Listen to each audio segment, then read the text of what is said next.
All right, welcome back to episode 3 of the IBL podcast. Today we have three lovely guests. I'm joined by Infinity 6000. Hello, Infinity. How are you Hel- doing today? Hello, Pony Rocket League. I'm doing pretty good. How are you? I am doing great.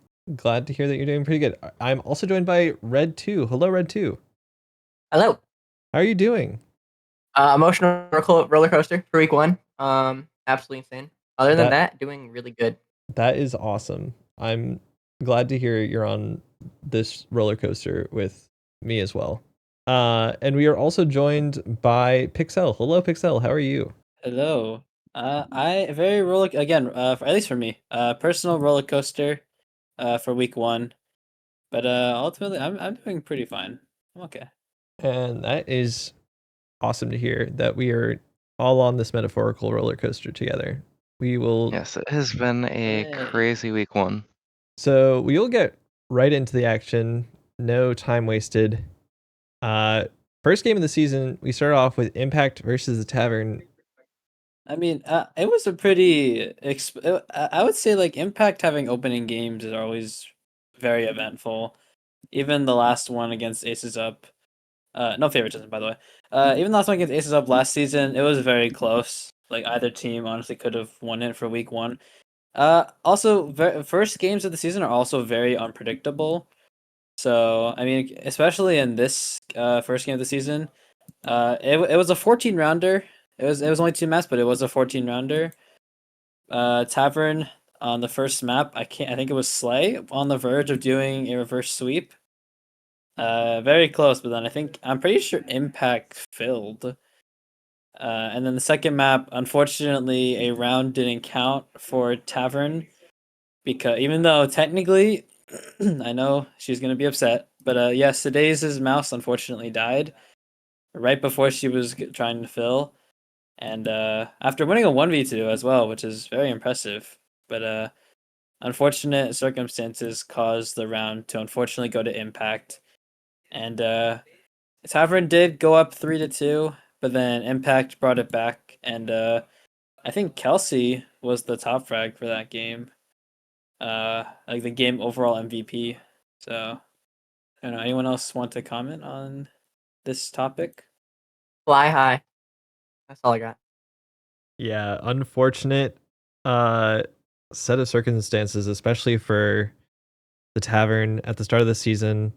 Uh Kelsey obviously no longer with the Tavern, uh essentially retiring for the season, and Floofy Flame also in limbo uh at the moment. So the Tavern team losing a And lot of star power. Flippy is no longer in limbo if you look at transactions. I'd say he's in limbo. He's got Yeah, to sit there and Floofy's think about his Oh, contract has actions. been reinstated.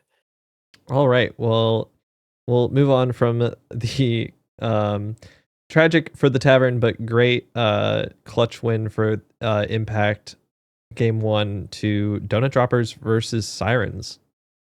so Donut Droppers versus Sirens, not a particularly close game. Only ended up going 9 rounds. We saw a great performance from Pig in their first IBL game, going 12-3.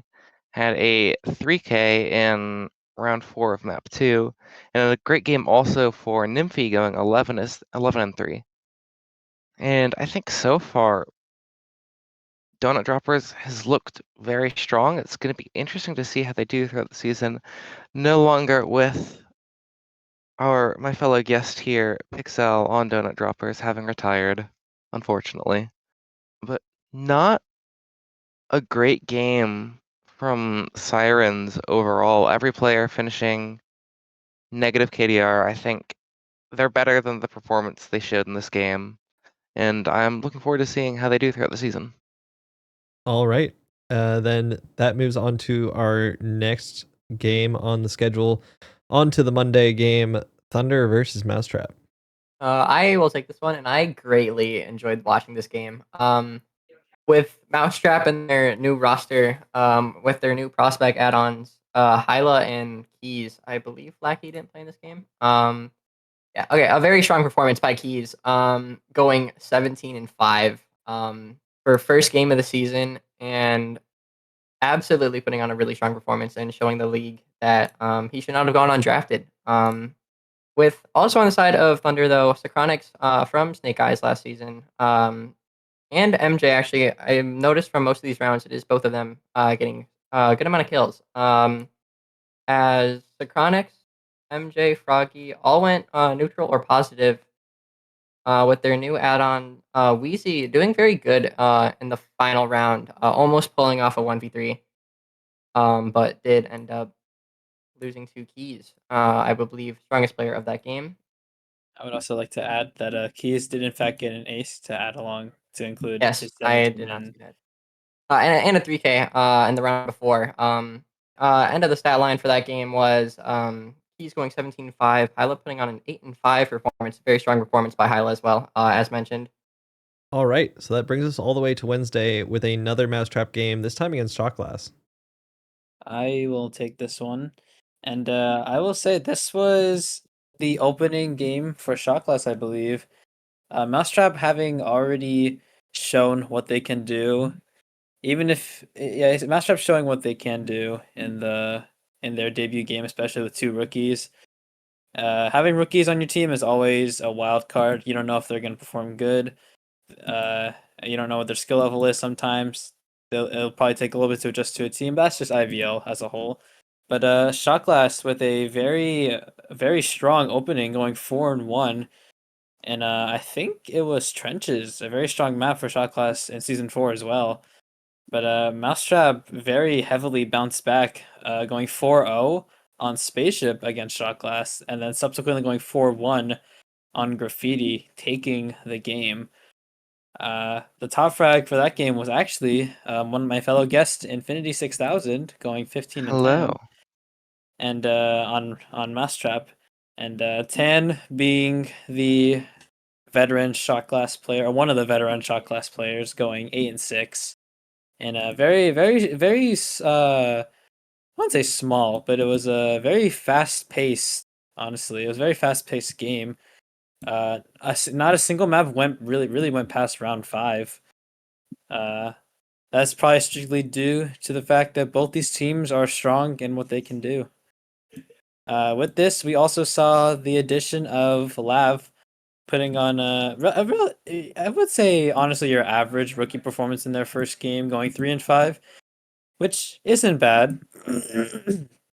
But definitely not the best rookie performance, but definitely not the worst. All right, so then we go back to the A-League. Thursday, we had Riptide versus the Arcane. I will take that game. This was definitely a fun game to watch. I was on stats for this game. And we saw Riptide win in 2 maps, 10 rounds overall.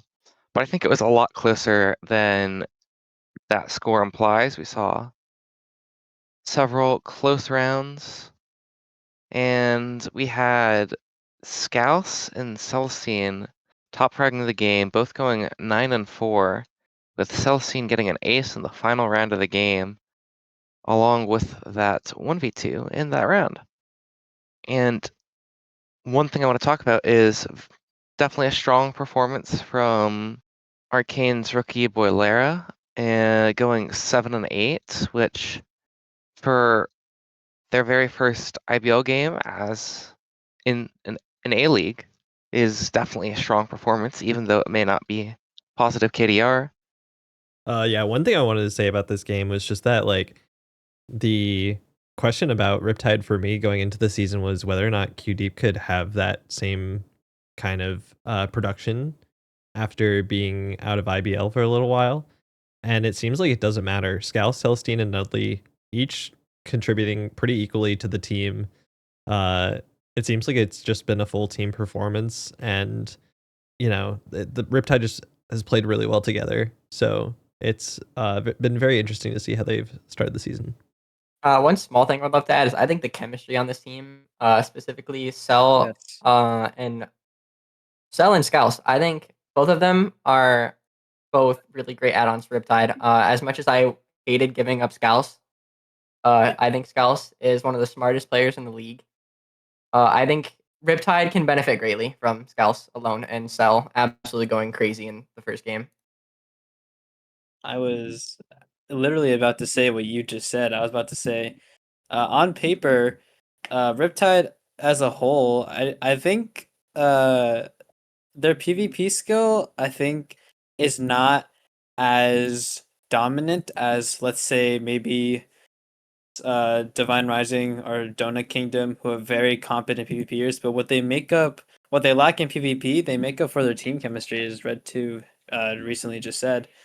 This team, even though I think really only Scouse and Nathan have had a history of playing with each other. Q Deeb, not putting on the most solid performance, but in his defense, he did only play one map, and he did pretty good for that one map he played. All right, and then that brings us to the next game on Thursday, the opener for Close Combat taking on Impact. I will take this one, and I think as much as Impact did a W key sort of strat, I think I liked seeing Close Combat play. Because this Close Combat with a very interesting roster of all rookies. But I greatly enjoyed watching them come out onto the maps that they played on and play. I think it was sort of just a knowledge diff as four prospects coming into the A League, especially against a team who I believe is all like 2 to 3 season players. They didn't do as horribly. I think I enjoyed watching this game. I think it was again just a knowledge diff. But I do hope they do good this season for both teams. I think the big thing with Close Combat this season is how quickly they will be able to adjust to this A-League atmosphere, because a lot of the players on Close Combat have a fair amount of experience with BattleBox from CBB and such. But IBL, and especially A-League, is a completely different experience, and I think how quickly Close Combat and their players are able to adjust to that is going to be the big determining factor for our season, because they're definitely talented players. I do quickly want to give Impact their roses on this game. Zenral went crazy in their returning season, going 14-2. Delano also 8-1. Everyone on this team went crazy. I think it's, this is very much so a team that at least Zenral and Revolvers, people maybe didn't know how they would readjust to A League for Zenral and adjust to A League for Revolvers. So this is a very strong showing for this team. Yes, most definitely. So then we move on to the last game of that Thursday. We had the Syndicate versus Femme Fatales. Ooh, I would love to take this game. It was very enjoyable. It got really close. On map 1 Graffiti, Femme Fatales nearly pulled off a reverse sweep. Syndicate acquiring two very good players, season 4 champion Bed Inspector and mid-season pickup Grey 1000. Both have gone to A League, along with the return of Fui and the return of Control Z, and the return of Demers as well. On the side of Femme Fatales, a very like I won't say familiar, but kind of unfamiliar because I think this is Gecko's first time on Femme Fatales. I could be wrong. I think this is Marie's second time, and this also Caution Tape's second time. Behavior, I think, has played on it at least 3 times, and Luna's second time on Femme Fatales. So, very cohesive roster, but not a roster that has played together too frequently on the same team, at least. But I am very interested because this roster is very strong. Caution Tape putting numbers on the B League in his debut season. Marie being an overall strong player as a whole. Behavior is recovering from a little bit of rust last season, but I think she has found her footing this season. Luna also coming back for the A League. Supposedly she's going down to B League, but that could be wrong. And Gecko very good player on DR. Unfortunate circumstances, took out their playoff run. But Gecko can pull numbers. Gecko is a very mechanically skilled player, very good at strategies. Really an all around player, to be honest.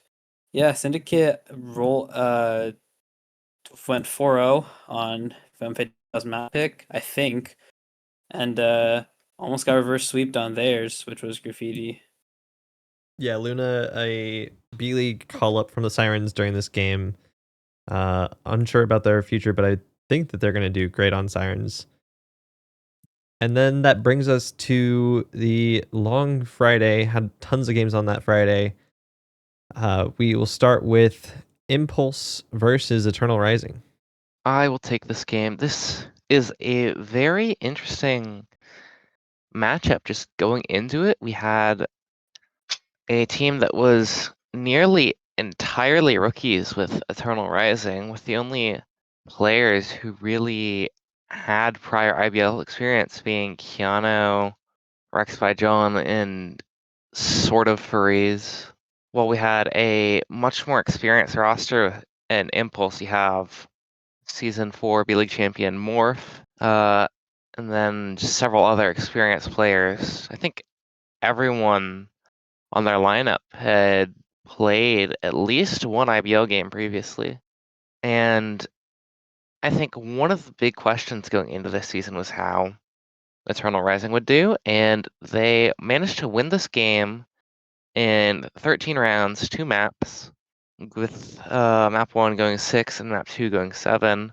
Not as many kills as Impulse over those rounds, which I think shows some maturity that you wouldn't really expect from rookies, going for more of those fills, more strats rather than just holding W. And we had actually Ontro for Impulse top fragging despite losing, and then Sandals and Rekwajon both dropping 9 and 8. But overall, very close and exciting game. It's going to be interesting to see how both of these teams do. And we did have an ace by Rex by John in the very first round. All right, and then our second game on that Friday, Eternal Rising again, this time playing home team to Thunder. I pulled up the game sheet. This is the biggest like roster size by both teams I've ever seen. Total of I believe 14 playing, so 7 on each team. And this was Eternal Rising's second win of the week. As Infinity just said, Eternal Rising definitely having some sort of IBL knowledge, not holding W, and does know mid is most important.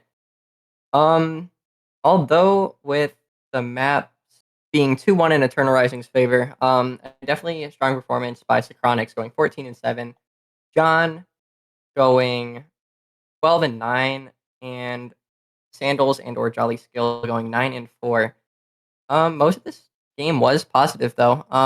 Obviously just with 7 people on each roster, stats may be a little small. Very dominant performance. Cyanide pulling off a 3K in map 1 round 3. Overall very great performance by both teams. Map 2 was a 4-0 for Thunder's favor, but Eternal Rising brought it back in map 3. I would also like to add that I think I could be wrong, but I think Froggy pulled off the first clip-worthy clutch of the season by doing a very impressive 1v2 on half a heart against, I think it was Keanu and either Wrecked by John or Burb. But nonetheless, Froggy ended that round with a 3K and garnered a lot of supporters from that one clutch. So Yeah, I just want to say like how impressed I've been by Wrecked by John. Not a player who is really on my radar going into the season, but ending out map 3 with 2 different 3Ks to help their team get the victory. Very impressive. So then we have the next game on that Friday, Serpentine versus Ultraviolet. Serpentine Ultraviolet. I thoroughly enjoyed watching this game simply because it's almost like two friend groups duking it out.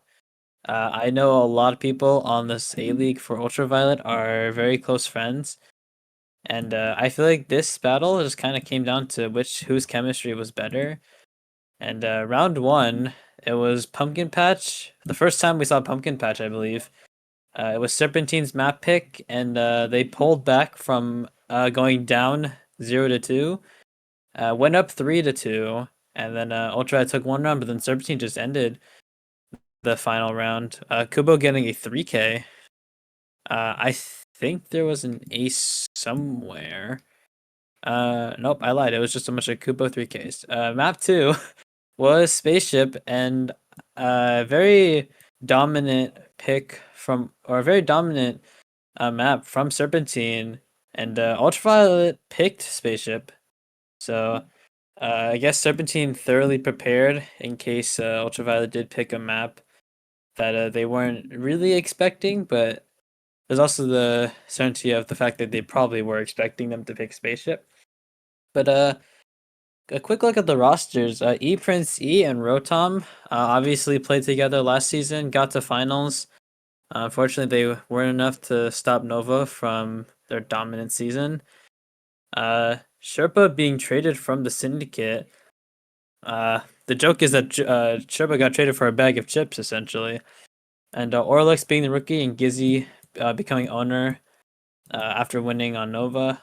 And Serpentine's roster, I feel like Serpentine's roster struggled to become a reality. They had to honestly like fight for a lot of their players because I know Kubo was going to like 3 different places during market. Luxuries was traded from Close Combat. Manzo being an owner, obviously, and then Kabelik almost went back to Impact for another season, but said he wasn't playing healer. So I think that's why he probably didn't come back. But overall, both rosters are very strong, and even though Ultraviolet lost, I mean both teams really strong. I don't think that I think this will probably be one of Ultraviolet's worst losses. So honestly, they can only really go up from here. All right, and then the next game, Tavern versus the Donut Kingdom. Tavern versus Donut Oh, Kingdom. It went once again 2 maps. 13 rounders. So it was Yes. Bamsi's first game in the A League after being B League MVP. Went positive, going 9-7. Donut Kingdom won this game, having all of the top 3 players in Brunted, EVs, and Bamsi. I think it's going to be interesting to see how Bamsi's able to perform in A League. I think obviously very strong player, but is he going to be playing at that same MVP caliber level that he was in B League? All right. Then the next game on our schedule, Ultraviolet versus Hang Ten. All right. This game was definitely interesting. Was this Ten's first game of the week? Yes. Let me confirm. Yeah. Okay. This was Hang Ten's first game. We saw rookie Ant Frost, and Guide and Twitchy. No, Guide did not play this game. Twitchy, also came back after, again on Hang Ten. I do believe this was Ultraviolet's winning 8-2. Only being 2 maps. Very dominant performance by Ultraviolet, with Sherpa going 11-3, Rodom going 6-1, Prince going 6-4, and Gizzy going 3-4. With Hang Ten all matching kills, having 4 besides Twitchy. Very interesting game though. Again, I do believe this is a team that knows each other pretty well. We see Gizzy, a winner of last season's A League, off of Nova, playing with this new roster as the new team owner of Ultraviolet. With this very strong roster again, very strong roster. I believe this team will go very far. It's very interesting to see Sherpa top frag in both of UV's games so far. Getting I think 11 to kills some each. extent, yeah, I think to some extent that was expected. Sherpa definitely had a very strong season last season and continuing that so far this season. I think the story for Hang Ten is just getting Duzum a little bit more help. It seemed like he was either left last alive in or second to last alive in many of the rounds. It'll take a little while, I think, for Antfrost to get up to speed with the A League, but if they put in the effort, I could very much so see Hang Ten putting up a better fight against maybe opposition that is not named Ultraviolet.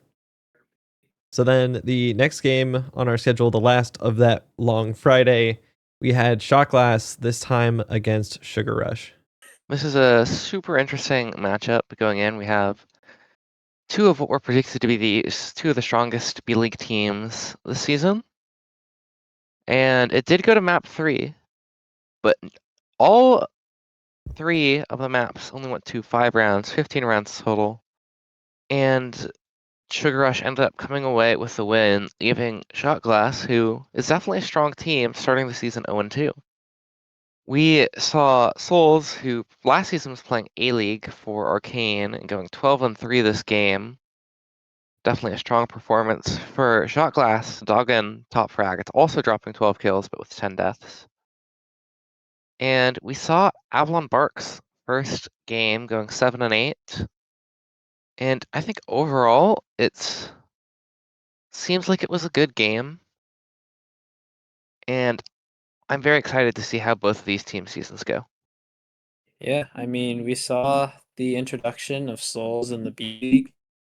He on the Arcane collectively after their roster imploded. Souls put up very high numbers on the Arcane. After not playing IBL for I think either 2 or 3 seasons. So All right, and then we get on to the weekend games. We start off with the Arcane versus Party Animals. the Arcane versus Party Animals. Crungy, I don't think was able to make this game, so the Arcane called up Vase or Vasi. People call him different things, but ultimately it's the same player. To the A League, and he put up numbers in an A League game. He third fragged behind Boilera and Frog. But this up until this point was the closest IBO game with 20 rounds. Ultimately, the Arcane did take the game, but it doesn't stray away from the fact that both these teams played very strongly. And let's have a look at Party Animals roster because this was their debut game.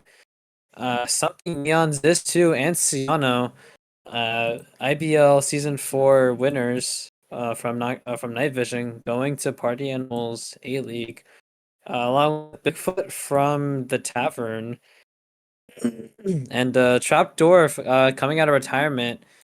He played on Arctic Guards Season 3. Was retired Season 4, but has come out of retirement Season 5. First map was Watermill. Debut of Watermill, I think. Very close game, but Party Animals were up 3-2, and Arcane finished with a 4-3. Map 2 was Spaceship, and I think with the experience from Ciano on the top fight, he managed to lead Party Animals to a 4-2 victory over the Arcane. And then the final map was Graffiti, which is Arcane is known for being very, very good at this map. With their fills, their PvP prowess, and ultimately Arcane ended up taking the game. But I wanna mention something. Ciano tied the record for the most kills in an IPL game with 24. Originally, it was held by Bear, but then Bear was banned, so his record was voided. And then Rented in that same game actually got 24 kills, but I think he was also subsequently banned this season. But I think now the official record really is just 24 because Ciano has officially gotten it. So that is the new record holder for the most kills in an IBO game. This is outside playoffs, by the way. This is in a regular season IBO game. I do just want to pat myself on the back for having said in the episode 1 of the IBL podcast that Ciano really was the player to look out for on this team. And like clockwork, 24-8 is an insane full A-League debut for Ciano. So I'm very excited for this Party Animals team, even though they do fall to the Arcane, who played really well as a team.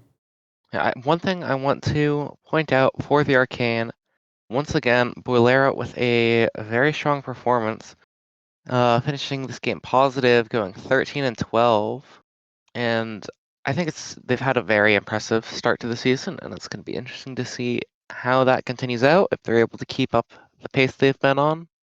All right, then the next game on our schedule, Hang plus 10 versus Serpents. I really liked watching this game. First game for Serpents, I believe. Absolutely an interesting game. Map 3, round 7. Ultimately, 19 rounds. Definitely a great performance by both teams. We have great stats across the board.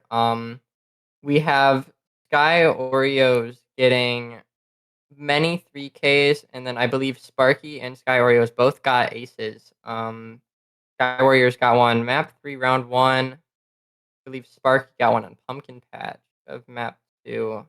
Yeah, map 2 round 3. Great performance by the teams. I loved watching this one. D95 going 18-8. Rookie Sage going 13-11 for the first game. For the no, yeah, 13-11. I believe this was their for their first game of the season as well. Dominant performance as well. D95 and Sage going absolutely crazy on map 3. Yeetus and HG both doing really great performances. And Zolved coming in for 3 and 4. Definitely doing good as well. Very important player. Sky Oreo is going 17-16. I believe this may be a great performance by Sky. After last season's Serpents falling short, sadly. Sparky going 10-12. Only Golden going 7-8. Koma going 6-9, and Skyward going 3-10. Even with Serpents, not as balanced stats, they still bring it to map 3, round 7, and sadly fall short after a small issue. But I loved this game. I think both teams will do great. I would also like to emphasize another record almost got broken for the most kills in an IBL game, being 14. Sky Oreos before round 6 was actually on pace to break this record. Unfortunately, due to unfortunate server side occurrences, Skyers was unfortunately unable to get a kill after round 5, and subsequently was stuck at 11 kills. But so far, this was one of the closest attempts at beating a pretty impressive record, albeit. All right, and then the next game on our schedule, we had Infrared versus the Shinji Kaido.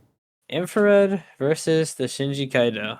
I think it is the Shinji. I think it's both these teams' first debut game. Infrared, strong as always. Season 4 finalists. Their roster is definitely stronger than last season, experience-wise. 4B being a Hang 10 A-Leaguer. Van Hatsu 4 being a Season 4 finalist, obviously. Yogurt being Yogurt. Steezy being a very strong draft pick, a very good draft pick by Infrared.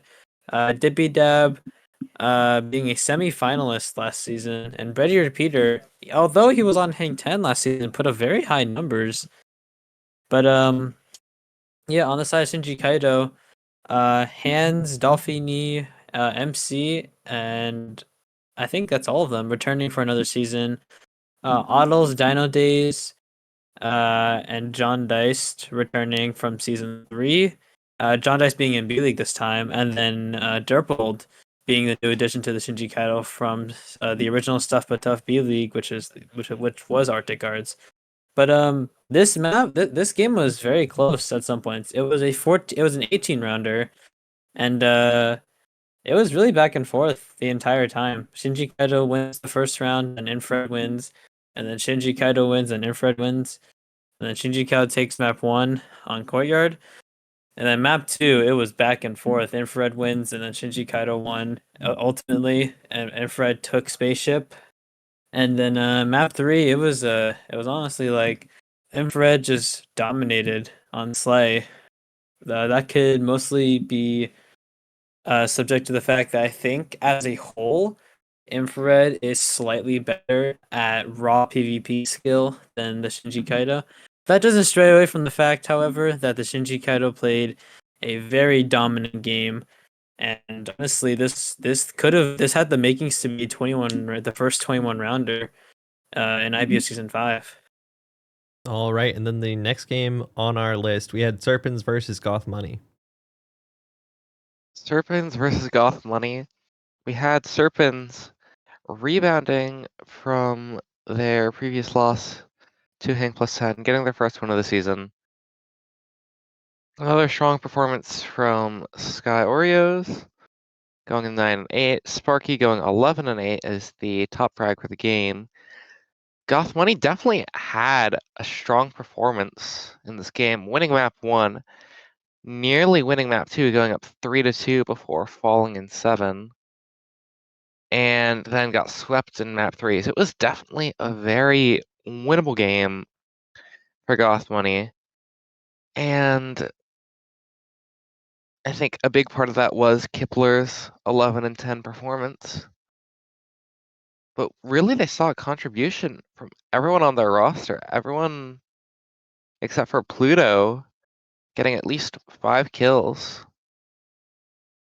Whereas for Serpents, it was a lot more top heavy with Sparky on 9 or on 11, Sky Warriors on 9, and Sky Warrior on 8. But definitely exciting game. I didn't watch the full thing, but it was very interesting to see how it laid out. I will say one very noticeable thing compared to last season is that the rosters have gotten a lot stronger. I think Droogs, aka well now Lotus, was definitely a for fun team. I don't think they were trying as hard last season, but this season their roster has been upgraded sixfold with the addition of Kiplers and Mastron P or Mastron B, doing very good in the B League so far. Yeah, and even Amarushi, a player that's not talked about enough, very underrated in my opinion, putting up high numbers in the game he played against the Serpents. So Goth Money closes out for that Saturday, and they open us up on Sunday. They played Impulse. I think I shall take this game. Goth Money versus Impulse. A very close attempt, I will say. I didn't expect it really to be this close, considering Impulse's reputation. But Kipler's ex Impulse member going 14 and 8, being the overall game top frag. Right behind him is Ontra going 13 and 10, right behind him with 1 kill. And then I think Ender Pro going 9 and 9 to seal third place position there. But Goth Money, I mean, for Impulse being very dominant on Courtyard last season, Goth Money just capitalized. They went 4 and 2 on Courtyard and ended up taking the round. Not even the round, they ended up taking the map. Goth Money unfortunately fell off during Spaceship, and Impulse was just able to dominate their way back to a 1-1 in maps. And ultimately, Impulse did win map 3, which was Graffiti, 4-1. But this harkens me back to when the Warriors almost beat Season 4 finalist Infrared in a regular season game. So Goth Money definitely has potential, but I think with a little more practice, honestly, they're going toe to toe with very high end teams, in Serpens and Impulse. So I can foresee a win from that very very soon. All right, and then we move on to Eclipse taking on the Arcane Academy. I'll do this game. Eclipse's first game of the season. Sadly falling short of a very strong roster known as Arcane Academy. Eclipse only getting one round. Going 8-1, but Big Meanie Pants, otherwise formerly known as Only Life, does come back from season 2. After doing a very strong performance for this game being how short it was, going 7-5. I believe they are a very strong player. Arcane Academy pulling together though, they have this crazy roster. I believe chemistry is great on that team. If you've seen some clips, great is a word for it, but just a very quick game. But I believe Eclipse can pull it back. As this, they only had one game in week 1, but I believe in week 2 they can definitely pull stuff together and win some games. Arcane Academy though, very strong performance. Gatto going 9-2, and Kelsey going 7-1. Absolutely crazy performance. For how quick this game was. One thing I want to talk about, I was shocked this game was not very close because both of these teams have very good rosters. And we have Kel didn't get much playtime, but Kel Awesome, well known throughout the event community, a very strong mechanical player. You have someone like Tyler, who was playing in the A-League last season, putting up strong performances and just very strong mechanically overall. I think both of these teams are going to be teams to follow this season, and it's going to be interesting to see how they do. I think from talking to others, it sounded like the main issue with Eclipse this game is they hadn't quite meshed yet. So as the season goes on and that issue falls away, this is going to be a very strong, very scary team. I think one reason that Eclipse unfortunately fell short against Arcane Academy is honestly I think due to a lack of experience. I mean, Trekinator and HV being the most experienced players on the team, or at least on that roster. But I mean, Only Life hadn't played I think since season 2. Carter being rookie this season, this being his first game, and then even Tyler was playing on Nocturnal for half the season and went to Red Tactics. But I think as a whole, Arcane Academy just had more experience. I mean, they were practicing quite a lot. I know Kigato or Cat and Vase were practicing CBB religiously to get drafted this season. And even Kel, honestly, with his raw PvP skill, I don't think he needed too much. I think he really just needed game sense practice. And ultimately, I think that's what won Arcane Academy the game. All right, and then the penultimate game of our week 1 action, we had Divine Rising versus Rat Tactics. First of all, Winter's having a monster game, going 17-4 in 2 maps across 13 rounds. Phenomenal game for him. Rat Tactics did get the win in those 2 maps, 13 rounds overall. And I think maybe the biggest storyline going into this game was how would Wavo perform just being signed recently, being a rookie after Koi's banned. And I think it's going to be interesting. Very strong performance in this game, going 10-6. I know I was definitely impressed with that. Definitely some strong performances on the side of Divine Rising, Apple, and going 9-11. 11 deaths across the board for Divine Rising. And then for Tactics, Winter's going 17-4, Maz going 13-7, and Wavo going 10-6. The 3 positive KDR members of Rat Tactics for this game. Very strong performances from all 3 of them. Psykens didn't end up playing, it looks like, which surprises me. It was a very close game despite it being only 2 maps. And I think both of these teams have potential. I think Adjacent is going to be a strong player once he kind of settles down, gets some more experience. That's a rookie to watch, as I believe Wavo will be. And overall, exciting game. What are your all thoughts? I mean, Winter's putting up honestly, I would like to say a legacy game. Winters wasn't really known in season 3 for being the most pop off player, but I feel like he's making a statement. Honestly, at this point, that he's not just a player that you can just lug around. He's actually here to compete. Like you said, 17-4 is a very impressive stat line. And I'd also like to shout out Fawn Aardvark for getting a 1v3 ace in round 4 of Spaceship, I think the map was. Very impressive on his part. All right, in the last game of week 1, we had Rat Tactics versus the Syndicate. Why don't you do this one, Pony?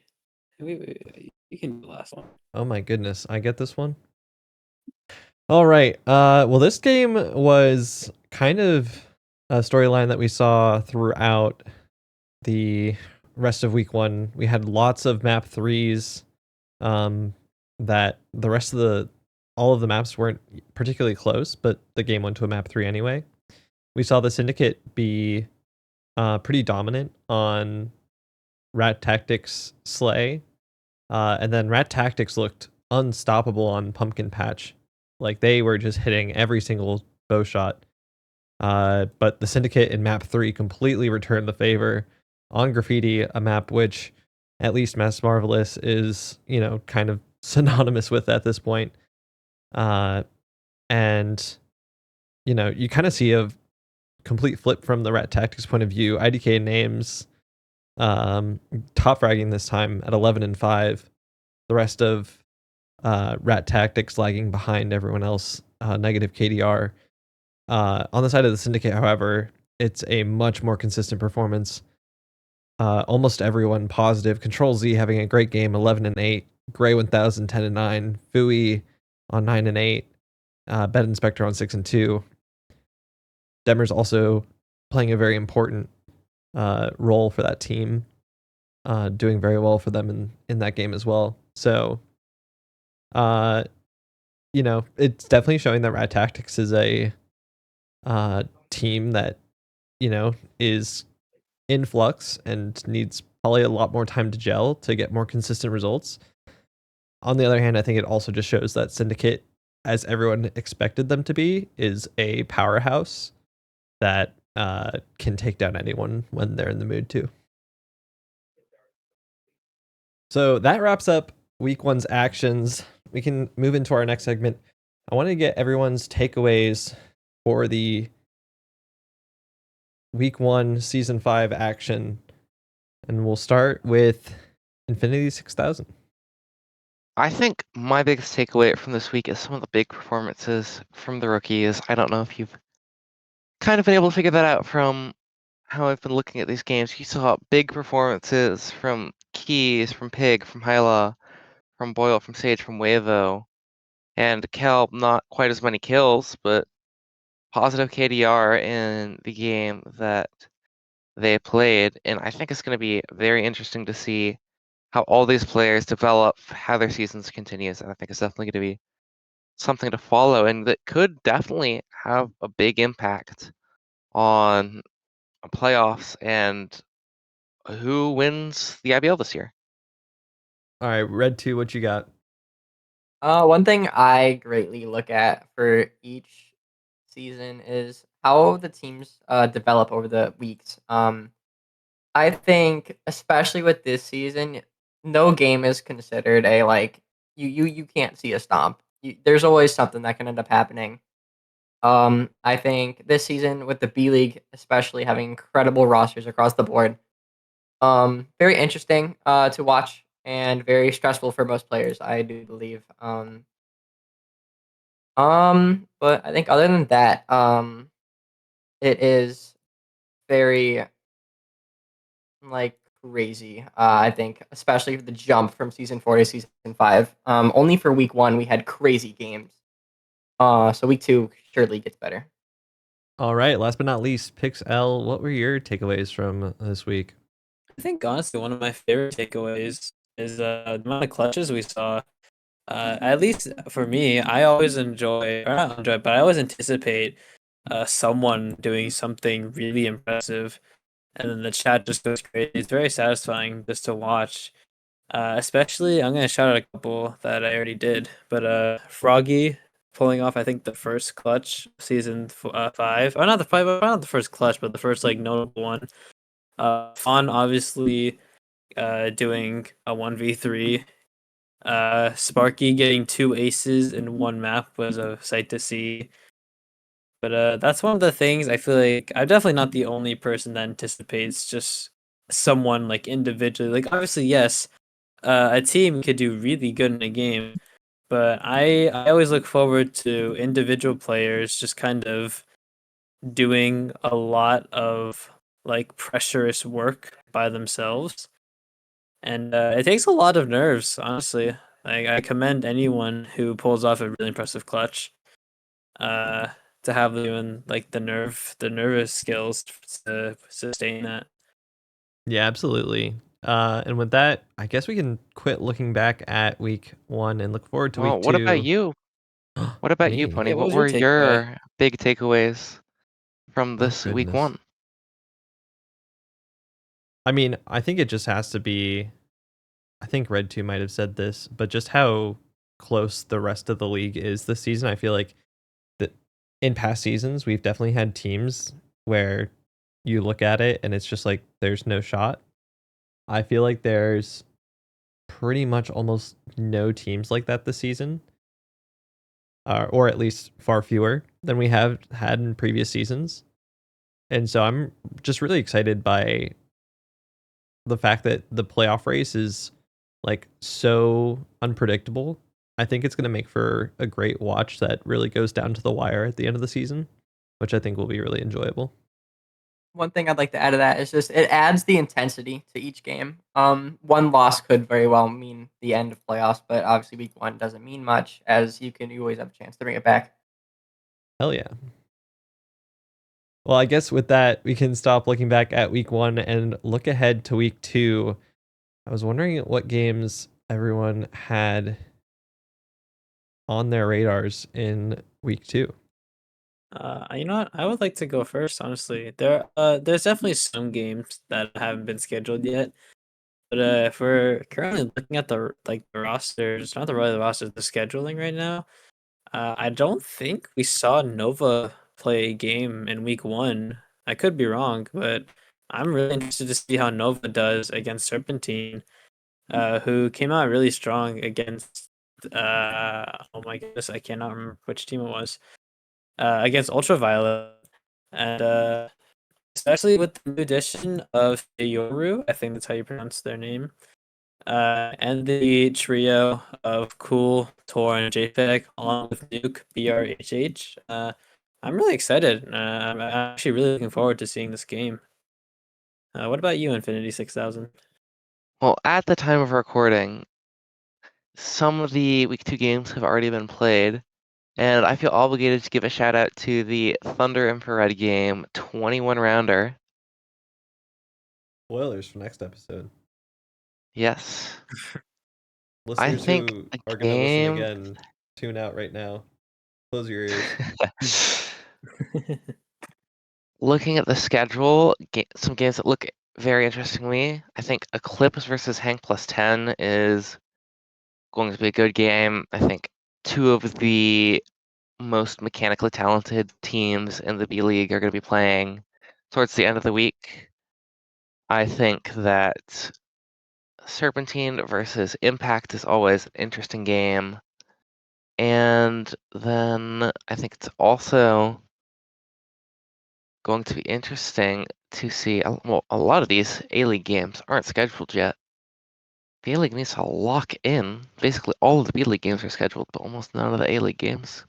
I'm excited to see how Riptide continues to do. I think their game against Donut Kingdom, which is supposedly in week 2, I think that's going to be a big test for Riptide, and I'm excited to see how they perform. A game I am most excited for is Party Animals vs Serpentine. As we saw from week 1, Sienna going absolutely crazy, getting 24 kills. And we have, I believe, MVP of last season, Kubo. And this time with Luxuries and Kabelik and Mr. Manzo for another season. I believe this game will be very interesting. I do hope it is close, because I think it would be very crazy to see how each of the teams for the top frags may change.